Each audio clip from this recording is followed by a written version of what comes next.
मकर राशि वर्ष 2026 आपनको अनेक सुख समृद्धि देवा सहित वर्षटी आपणकर उच्च कोटीर रहिबो कहीं ना आपणकर लग्न स्थान रे सुंदर राजयोग रही चारोटी ग्रह एकत्र अछंती एपरि एक राजयोग मंगल आपणकर लग्न स्थान रे रुचक महापुरुष योग रही एवं लक्ष्मी योग मध्य सृष्टि होछि। नमस्कार दर्शक बंधु मु आचार्य आशीष आपण समस्त को हार्दिक स्वागत जनाऊँगी आखि उत्कल यूट्यूब चैनल। दर्शक बंधु आम राशि चक्र दशम राशि विषय आलोचना करुचे मकर राशि विस्तार रूप से जानिबा मकर राशि व्यक्ति विशेषकर स्वास्थ्य किपरि रहइबो ये वार्षिक राशिफल आपनकर 2026 किपरि रहइबो आपनकर शारीरिक स्थिति को जदि अनुध्यान करिबा आपनकर राशाधिपति शनि तृतीय स्थान में विराजमान करूछंती अत्यंत उच्च कोटीर समय रहिछि आपनक पई आपण 7.5 रो प्रभाव रो हटि जाइछंती आपनकर राशि उपरे चारोटी ग्रह संचार करछंती वर्षर आरंभ एपरिक स्थिति आपनक भितरे विल पावर बढ़िबो आपनकर कॉन्फिडेंस वृद्धि हबो आपनक बॉडी रे एनर्जी आसीबो आपण समस्त कार्य करबा पई समर्थ हेबे। तेणु मकर राशि व्यक्ति विशेषक पाई शारीरिक स्वास्थ्य अत्यंत उच्च कोटीर रहे जो माने मकर राशि व्यक्ति विशेष अछंती शारीरिक कष्ट रे अछंती शरीर कष्ट रे अनेक समय हला रहिजती बा मानसिक कष्ट रे रहिजती सेमानक पई वर्ष 2026 अत्यंत उच्च कोटीर रहिछि। ए वर्षटी सूर्यंकर वर्ष हितिबा कारण आपनको ये समय मध्यम धरणर रखिबा जीवनर प्रोग्रेस रे किछि ना किछि बाधा आसी पारे किंतु आपनकर शारीरिक स्वास्थ्य अत्यंत सुंदर रहइबो। ये वर्षटे आपण जहा प्लानिंग करिसंती जहा करिया पई चेष्टा करूचंती ताहा आपण करि परिबे मानसिक शांति रहिबो एवं ये वर्षटी रे आपनक मानसिक स्थिति अत्यंत उच्च कोटीर रहिबो। आसंत विवेचना करिबा शिक्षा क्षेत्र जो माने विद्यार्थी अछंती पाठ पढुचंती सेमानक पाई ए वर्ष 2026 की परि रहइबो। आपनकर द्वितीय स्थान रे राहु रहिचंती एवं आपनकर एजुकेशन अधिपति होचंती शुक्र जे के वर्ष आरंभ रे राजयोग रे अछंती आपनकर राशि ऊपर संचार करचंती एपरि एक स्थिति उच्च शिक्षा रे बहुत प्रभावित करबो आपन जो माने कंप्यूटर रिलेटेड पाठ पढुचंती एंटरटेनमेंट रिलेटेड पढुचंती ग्राफिक्स डिजाइन पढुचंती किंबा कोनोसी रिसर्च ओरिएंटेड काम करूचंती सेमानक पई उच्च कोटीर रहइबो। ए वर्षटी अत्यंत सुंदर रहइबो।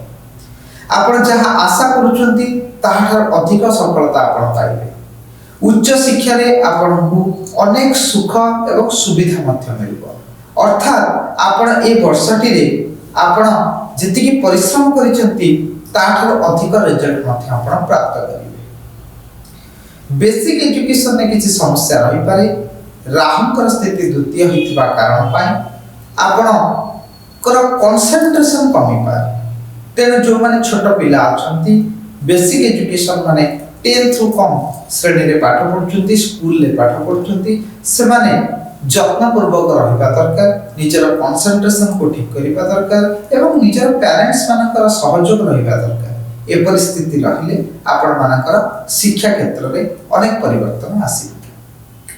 आसंत जानिबा आपनकर दाम्पत्य जीवन वैवाहिक जीवन विषय यदि वैवाहिक जीवन को विचार करिबी उच्च कोटीर रहिबो कारण राशि ऊपर थिबा स्थिति ग्रह स्थिति आपनक सप्तम स्थान को मध्य प्रभावित करिता एपरि प्रभाव रे आपनकर दाम्पत्य जीवन मधुरता बढ़िबो स्वामी स्त्री को मध्य प्रेम भाव एवं परस्पर प्रति अंडरस्टैंडिंग रखिबो आपनकर परस्पर कोऑर्डिनेशन कारण पाई परिवार रे मध्य सुख शांति वृद्धि पाइबो। आपण दूर यात्रा करि परंती भ्रमण योग रहिछि कोनोसी दूर स्थान को आपण निजर परिवार को नै आपण जाई पारंती। तेणु निज भितर जदि किछि अंडरस्टैंडिंग खराब अछि बा किछि मनांतर मतांतर रहिछि तेणु ताको आपण आपस समाधान करंतु ନିଜ ଭିତରେ ତାକୁ ଆପଣ ସମାଧାନ କରିପାରିବେ। ତେଣୁ ଇଏ ଏକ ସୁନ୍ଦର ସୁଯୋଗ ରହିବ ଏବଂ ସୁନ୍ଦର ଯୋଗ ମଧ୍ୟ ରହିବ ଆପଣମାନଙ୍କ ପାଇଁ। ଯେଉଁମାନଙ୍କର ମକର ରାଶି, ଆସନ୍ତୁ ଜାଣିବା ଆପଣଙ୍କର ବ୍ୟବସାୟ ଏବଂ କ୍ୟାରିୟର ବିଷୟରେ। ତ ଆପଣଙ୍କ କ୍ୟାରିୟର ବହୁତ ଭଲ ରହିଛି। ଆପଣଙ୍କର ଦଶମ ସ୍ଥାନ ଶୁକ୍ରଙ୍କର ସ୍ଥାନ ହୋଇଥାଏ ତୁଳା ରାଶି। ଶୁକ୍ରଙ୍କର ସ୍ଥିତି ଆପଣଙ୍କର ବର୍ଷର ଆରମ୍ଭରେ ବହୁତ ଭଲ ରହିଛି। ତେଣୁ ଏପରି ସ୍ଥିତିରେ ଆପଣ ପ୍ରମୋସନ ପାଇପାରନ୍ତି। ଏପରି ସ୍ଥିତିରେ ଆପଣଙ୍କୁ ନିଜର ପ୍ରଫେସନରେ ବହୁତ ଉଚ୍ଚ କୋଟିର ପଦ ମିଳିପାରେ, ପ୍ରତିଷ୍ଠା ମିଳିପାରେ, ସମ୍ମାନ ମିଳିପାରେ। ତ ଏପରି ଏକ ସୁଯୋଗ ଆପଣଙ୍କର ସୃଷ୍ଟି ହେବ। ଯେଉଁମାନେ ଆଶାୟୀ ଅଛନ୍ତି, ବିଦ୍ୟା ଅଧ୍ୟୟନ କରିସାରିଛନ୍ତି, ନୂତନ ଜବ୍ ପାଇଁ ଆଶାୟୀ ଅଛନ୍ତି, ସେମାନଙ୍କ ପାଇଁ ବହୁତ ଭଲ ରହିଛି।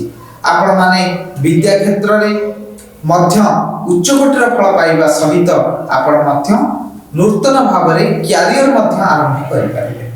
ତେଣୁ ଏ ବର୍ଷଟି ଆପଣଙ୍କର କ୍ୟାରିୟର ଦୃଷ୍ଟିକୋଣରୁ ବହୁତ ଭଲ ରହିଛି।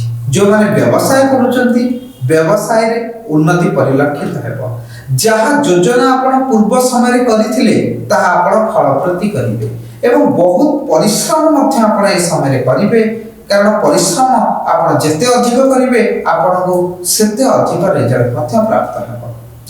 ଆପଣଙ୍କୁ କୌଣସି ବିଜନେସରେ ନୂଆ ଇନଭେଷ୍ଟମେଣ୍ଟ କରିପାରନ୍ତି ଏବଂ ଆପଣଙ୍କର କୌଣସି ଭଲ ପାର୍ଟନର ମଧ୍ୟ ବିଜନେସରେ ମିଳିପାରନ୍ତି।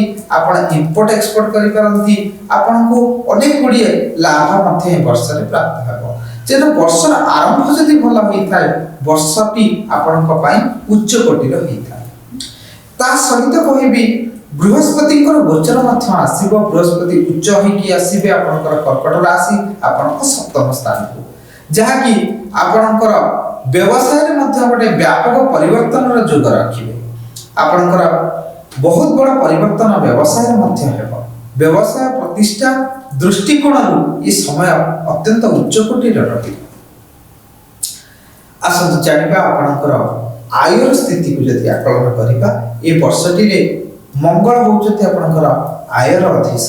ମଙ୍ଗଳ ସୁନ୍ଦର ଭାବରେ ରହିଛନ୍ତି, ରୁଚକ ଯୋଗରେ ଅଛନ୍ତି, ତା ସହିତ ରାଜଯୋଗ ସୃଷ୍ଟି କରୁଛନ୍ତି।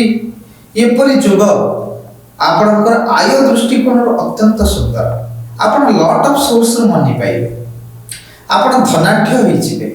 ଏ ସମୟରେ ଆପଣ ନୂତନ ଗୃହ, ନୂତନ ଜମି ବା କିଛି ମନରେ ଯଦି କିଛି ଅଭିଳାଷା ଅଛି ଆପଣ ପୂର୍ଣ୍ଣ କରିପାରୁନାହାନ୍ତି ଅନେକ ସମୟ ଧରି, ତାହା ଏ ସମୟରେ ଆପଣ ପରିପୂର୍ଣ୍ଣ କରିବେ। ଚତୁର୍ଥ ସ୍ଥାନ ଅତ୍ୟନ୍ତ ସୁନ୍ଦର ରହିଛି। ଭୂମି, ବାହନ, ଗାଡ଼ି ଏବଂ ସବୁ ପ୍ରକାର ସୁଖ ସୁବିଧା ଆପଣ ପାଇବେ। ନୂତନ ବନ୍ଧୁ ମଧ୍ୟ ସୃଷ୍ଟି କରିବେ। ଏ ବର୍ଷଟିରେ ଆପଣ ବନ୍ଧୁମାନଙ୍କ ସହିତ ଅନେକ ସମୟ ଅତିବାହିତ କରିବେ। ଘର, ନିଜର ଫ୍ୟାମିଲି ସହିତ ମଧ୍ୟ ଅନେକ ସମୟ ଅତିବାହିତ କରିବେ। ଦ୍ୱିତୀୟ ସ୍ଥାନରେ ରାହୁ ଥିବା କାରଣରୁ କିଛି ପ୍ୟାରେଣ୍ଟାଲ ପ୍ରପର୍ଟିରେ ସମସ୍ୟା ଆସିପାରେ।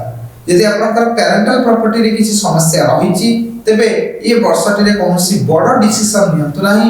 ଆପଣ ନିଜ ଡିସିସନଟାକୁ ଲଙ୍ଗରିଂ କରନ୍ତୁ ବା ପରବର୍ତ୍ତୀ ସମୟରେ ନେବା ପାଇଁ ଚେଷ୍ଟା କରନ୍ତୁ ଏବଂ ଆପଣ ନିଜର ଖାଇବା ପିଇବା, ନିଜ ପ୍ରତି ଯତ୍ନବାନ ହେବା ସହିତ ପରିଶ୍ରମ କରନ୍ତୁ ଏବଂ ନିଜକୁ ସତ୍ କାମରେ ନିୟୋଜନ କରନ୍ତୁ।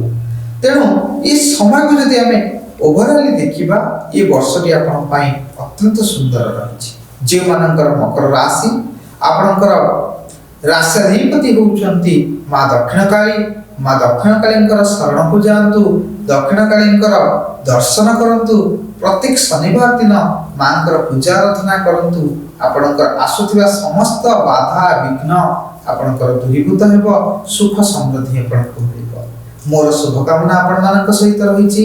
ଏ ବର୍ଷ 2026 ଆପଣଙ୍କ ପାଇଁ ଆନନ୍ଦର ବର୍ଷ ହେଉ, ସମୃଦ୍ଧିର ବର୍ଷ ହେଉ। ରହୁଛି, ନମସ୍କାର।